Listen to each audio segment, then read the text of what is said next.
Hello. Eli talking to himself in the garage. No. Talking about video stuff. I'm trying a couple new techniques with clip art or Manga Studio, and I just wanted to kind of share that. Now that I've got a better way of screen recording, I definitely want to show it off. What I've been doing is, although I still do start traditionally, I still start with my page and then scan it in. But what I found is that it leaves my pages like choppy. The scans and the imperfection of my inks still translate very clearly, especially when I blow the page up and I'm putting it online and just seeing, small imperfections. And sometimes, as I said, I leave certain areas, black areas, empty, and then I just put a little X on it. But when I try to color them in, it's like the program doesn't really understand the lines I have because they're so, pixelated. So doing them all digitally just seems to help create a more consistent end product. I still, as I said, scan them in digitally, all my inks.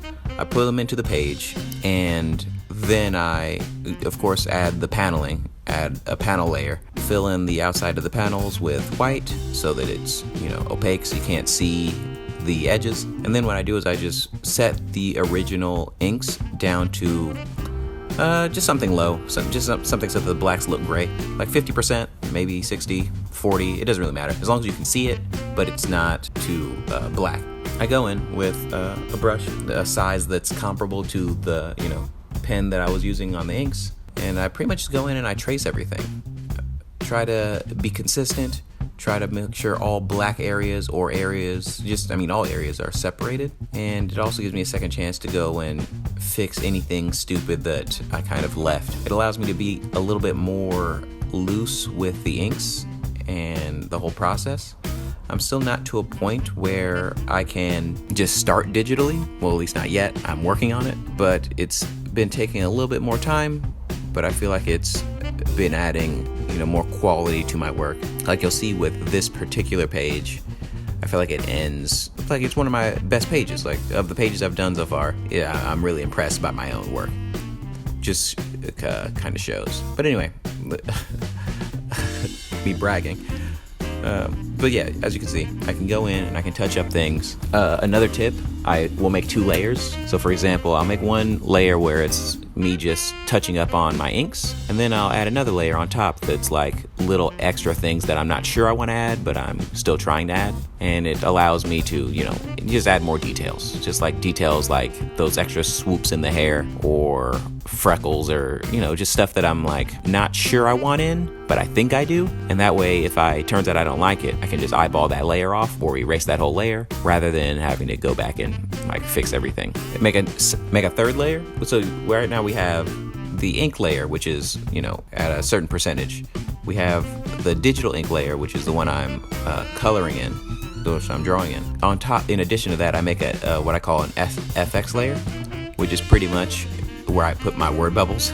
I just create giant black blobs just in the air, and then I select them all, and then I go to right click, and then it allows you to select that area and then shrink it by 10 pixels all around. So then I just paint bucket that in white, and then it creates these cool word bubbles that I really like. As I said, if I have certain word bubbles that are on top of other word bubbles, then I might need to do that layer twice.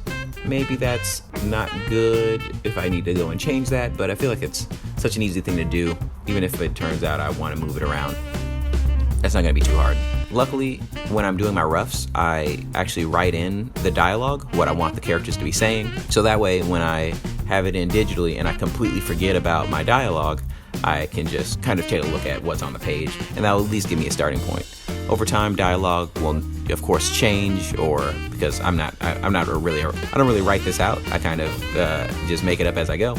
I do have my plot points planned out, but as far as what they're gonna say is a little bit more organic, and I will then just type in what it is they're saying. It also, as it gives me an idea of where the word bubbles are going to go. But yeah, that's the new process. I'm really enjoying it. It does make me feel like more of a professional, if I say so myself. A lot of people ask me which program I'm using, if I use Photoshop and stuff. No, Clip Art Studio is the best.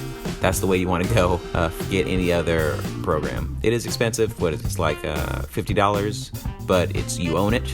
You don't need to have a monthly subscription like you do have to do with Adobe. So yeah, it's a no-brainer for me, and it's a program made for illustrators. I feel like I'm doing an ad for them now. Here's the end page. Really enjoy how this one came out, showing you what I've been working on and what I'm learning. Good luck drawing out there, and tell your stories. I got a couple more videos coming up, so keep an eye out for those, or I'll see you next time. Thanks for watching.